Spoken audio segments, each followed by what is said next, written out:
York City.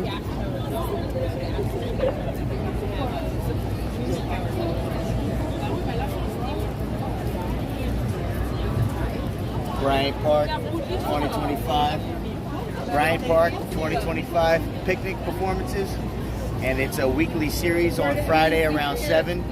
And it's going to go off in 15 minutes. Sometimes they have different genres of music. Look it up. BryantPark.org. It's on the website. Check it out. Thank you very much. New York, baby, 2025. Could be a golden era. I don't know. Thank you, sir. Thank you. Yeah. Okay, you heard that, right? This is Bryant Park 2025 picnic performance. Today's performance is brought to you by Carnegie Hall Citywide. Let me focus that on the stage. So actually it should be starting by 7. I don't know what's happening right now. So it should be starting by 7, but it hasn't started yet. Okay, I can hear some music. Anyway, it's let me pull this out. So it's a little late. Maybe in 15 minutes they're gonna do, but let's observe around the area. Look at that. A lot of merchants here selling food, drinks, mostly food in here. Like this one in here, I can see like oh, looks delicious, you know. What do you call that? Burrito, right? That's burrito. They put rice on it. So that's a burrito there.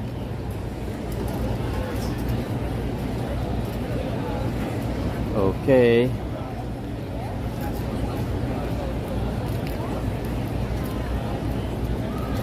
Anyway, here is Bryant Park. Today's performance is, I think it's a classical music today, right? Because it says that the performer is Julien Labro at Bryant Park. Okay, this beautiful Bryant Park in Midtown Manhattan, and I can feel the energy buzzing now. Look at that, the lawn. This is the famous lawn of Bryant Park, and it looks already crowded. When I came here around an hour ago, the lawn was closed actually. Now they open it up for the performance. So this is Carnegie Hall Citywide. It's a free show offered by Carnegie. Okay, look at that. What a beautiful night we have for some beautiful classical music. Oh, it's classical music. My name is Fishman. I'm the Vice President of Public Events here at Bryant Park. It's so wonderful to see you all. Tonight's event is part of Bryant Park picnic performances presented by Bank of America. All summer long on this stage and lawn, we're doing free music, theater, and dance. And we're so glad to have you all here for this. If you have not yet grabbed one of the postcards on the way in, you can find the whole season schedule, including okay, I think they're giving out orange blankets for you to sit on the grass. We have a tribute to Sly Stone's music in partnership with the town hall. I think they do. Check out the whole season. There are some blankets there on the table. I do want to encourage you all to go to the back of the lawn at some point tonight. We have food and beverage. Yeah, so just grab your, what do you call that? A bar. Grab your blanket, the orange blanket. And a merchant info tent where you can grab your picnic performances merch for the first time. Feel free to go. Please do that. I'd also like to thank our partners. Bank of America has been a long-time partner of picnic performances, and we could not do this without them. Yeah, let's give them a round of applause. Okay, no more blankets. I'd also like to thank our media partner for tonight, WQXR, for their support. Let's give it up for QXR. Okay. And we're also thrilled to be working again with Carnegie Hall and Carnegie Hall Citywide. They're such wonderful partners. Yes, they deserve a round of applause. Let's give it up for Carnegie Hall, bringing free music to New York. And I have to my left Wendy Magro from Carnegie Hall Citywide to tell us more. Hello, Bryant Park. You look beautiful. Thank you. We're so thrilled to be back here with our favorite partner, Bryant Park. You picked such a beautiful night to be here. You know, Carnegie Hall's known for some pretty awesome classical music, so that's what you're going to hear tonight with the Knights, with special guest Julien Labro. You're going to hear some Philip Glass. You're going to hear some Edvard Grieg. You're going to hear some Piazzolla. You're going to hear some works by the bandoneonist, Mr. Labro. It's going to be an amazing program. The Knights are one of our favorite orchestras that we have every season back in Zenkel Hall. You're going to love them. They're lovable people. Just one quick thing with us. Carnegie Hall Citywide, we are all over the city, all summer, all free. Hello, Marianne. 12 shows Make a for shout free. out to That you. is my budget. I don't know about you. We want to thank the Gilman Foundation, the Hearst Foundation, and Northwell Health. So without further ado, please welcome my lovely friends, the Knights, with Julien Labro.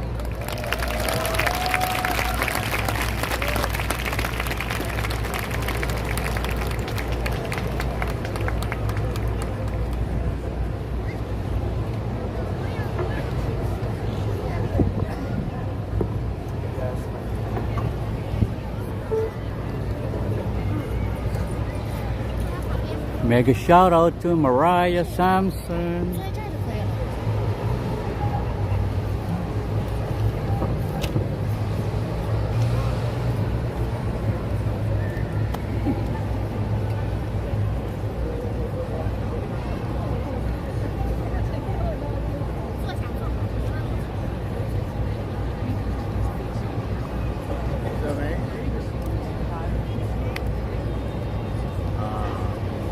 What do you feel about the 2025 Friday, July 11th? Pretty cool? No, I don't have anything to say.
Good evening, everyone. Oh my gosh, you look so amazing. You all look so beautiful. We are the Knights. My name is Eric Jacobson. We are thrilled to be here. We would like to thank Bryant Park for having us here and having all of you here.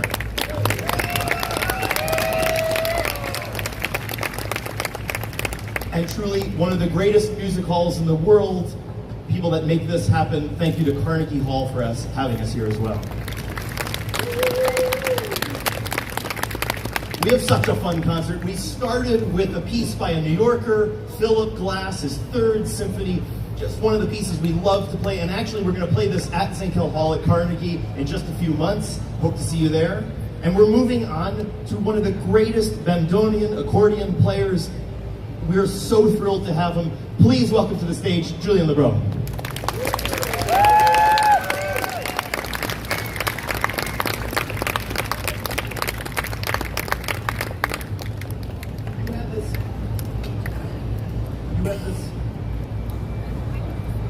You have this amazing instrument. We love it so much, and we don't know much about it. It's the most beautiful looking thing, and I just thought you could tell us a little bit about it before we jump in. Sure. Hi, everybody.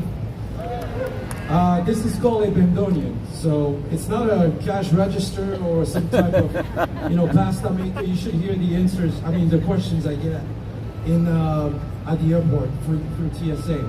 Anyway, this is a bandoneon, which is a German instrument. Originally, it was intended to play church music in Germany during services. It eventually made its way to Argentina and to probably a place very opposite to the church, if you know what I mean, the little bit of underground with basically the brothels. So it went from the church to the brothels, and now it's here playing at Bryant Park for you. So it's got quite a journey. But we are thrilled to be here. It's a pleasure being here. Always love playing in New York, even with the humidity outdoors. And we're just going to say it's getting better. It feels better. And we're playing a piece by you to start. Could you tell us a little bit about Bellows of the Shark? Yeah, the Bellows of the Shark. So, El Fuelle in Spanish is actually the nickname for this instrument, which roughly translates to the bellows. And the shark, it's a little bit of a reference of Astor Piazzolla, the composer you'll hear in a couple selections down in the program. Astor Piazzolla's favorite pastime was shark fishing, believe it or not. And so this is a little bit of an homage to him, and he did so much for this instrument. He really elevated it from tango music and folk music, and through his writing, his composing, and performing, was able to bring it to all the concert stages in the world and influence so many performers that now play his music. He died in '92, but his music is still very much active these days. And so a little bit to tell you a little bit about the piece. It's in 3 movements, and the first motif that you hear is a little bit of almost a stutter. That I was commissioned to write this right before a tour in Korea, and my second son Benjamin was being born, and every time I would play, first of all, he was the kind of kid so sensitive, I don't know if it's gonna last, but every time I played a minor chord he would cry. But anyway, that little opening motif is almost him having stuttering and doing this, the babies make funny noises. And I kind of built this entire first movement off of that. And then the second movement is a really typical, what I would call it a milonga, a slow dance from Argentina, with some harmonic manipulation, atypical of tango. However, stylistically, a lot of what's happening in the bottom with the bass is very much influenced by the milonga genre of music. And the final movement is kind of a scherzo, and we all break loose and hopefully meet each other at the end. Julien Labro. Thank you so much, guys. Thanks for being here.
Julien will be back shortly. We're going to play a piece, an orchestral piece for you now. It's by Grieg, the Norwegian composer. It's called the Hallberg Suite. And when thinking about this program, what to program with Julien and the sound, well, I'm not sure. Is Grieg the Scandinavian sound, does it fit? Well, here's the connection. About 120 years ago, the tango made its way to Scandinavia and became all the rage, maybe particularly in Finland, but Norway and Sweden as well. So much so that I think it was in the 50s when the tango outseeded Elvis on the pop charts. It's the most listened to music. And maybe the tango in Scandinavia, as it is slightly different version, slightly different energy, but it was amazing that it took hold there. So we're going to play a piece by Grieg. It's in 5 movements. It's called the Hallberg Suite. Thank you.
Ladies and gentlemen, that was Emily on violin, Kyle on viola, Jane and Michael on cello. Oh my God.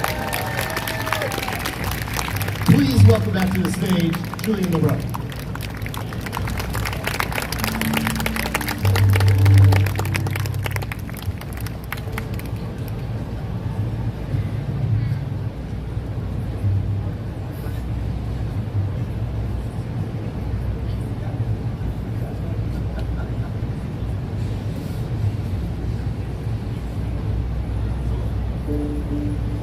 Julien, we're going to play, well, one of the heroes of this style of music. I'm going to hand you this mic right now. Yeah, indeed. So this next selection will be by the great Argentinian composer Astor Piazzolla, who's done, like I mentioned earlier, so much for this instrument. He was born in 1921 in Argentina, Mar del Plata, but actually grew up in New York, in Lower East Side. And actually, I think a lot of he received early on. That's where he learned bandoneon, this instrument right here. And I think living in New York shaped a lot of his life to come. He taught him the city taught him how to be tough, how to just also culturally be very versed in so many, what the city has to offer culturally. It's such a melting pot of cultures, and even back then. And so, musically, while his father wanted him to play tango, the traditional music, one of the traditional music forms of Argentina, Piazzolla was much more interested in learning about classical music, the like composers such as Bartok, Beethoven, Bach, and so he eventually, after he learned bandoneon, kind of turned his back on it by wanting to perform or wanting to exclusively be a writer and a composer. He eventually won a scholarship for one of his symphonies, and the prize to that symphony led him to the very well known, probably the most, at least in the 19th century, teacher. And her name is Nadia Boulanger. She shaped so many composers that are still even with us today, from Quincy Jones to Astor Piazzolla and many others, Copland. Anyway, and from there, that's where, at her studio, that he rediscovered his roots, and she let him know that if he wanted to find his own voice, he needed to not turn his back on his culture and this instrument, but rather embrace it and actually take everything that he had learned up to this point, all the classical forms and all the different counterpoint and harmony exercise that she was making all her students go through, but bridge that with some of his traditional folk music and his background in tango. And she said, if you're able to do that, merge the two, you will be a very successful composer. And sure enough, she was completely right. And here we are today. And Okay, everyone, I'm gonna stop this streaming because I need to cater and show you another live streaming to highlight the sun setting down in between the buildings here in 42nd Street. Okay, I will stop this now. Don't go away because I'm gonna start with a new streaming. Okay, see you later. Bye bye.